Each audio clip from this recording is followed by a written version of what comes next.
we spent some time talking about your family life, your growing up, the impact of your mother, who was remarkable. In the family, she was the person who got most exposed to the torture of the South African police force. Every time she was arrested, every time they raided the house, she would be there. And whenever they would pick up people, she'd be amongst the people to be picked up, and she'll be tortured every single time. So talk to us about that torture.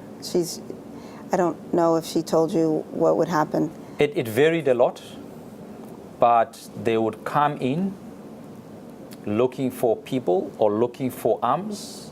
If they don't find anything, then they would beat her up and say she's hiding stuff.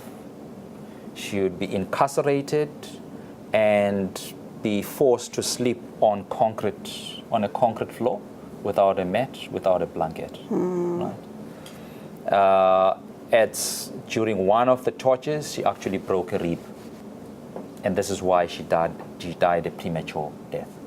Oh, wow. Yeah. You linked the two? Yeah. Because of the beatings from before? Yeah. Wow. Yeah. Amazing.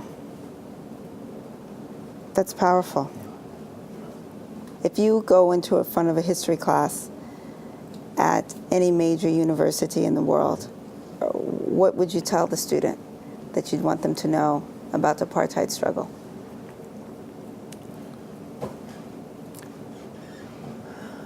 It was peppered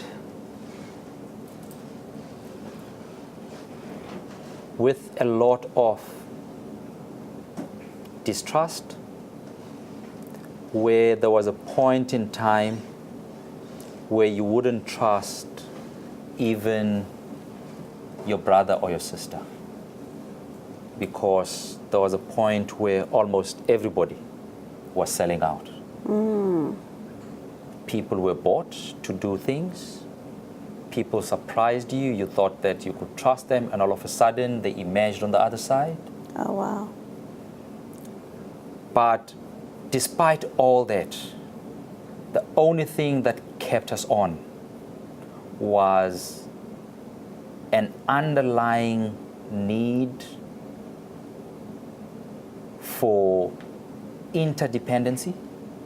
We relied on each other for survival, and that meant you needed to trust beyond normal levels of trust, where you would even call it faith. You would have to rely on faith for your survival, because there was no way you could evaluate or assess the people that you operated with.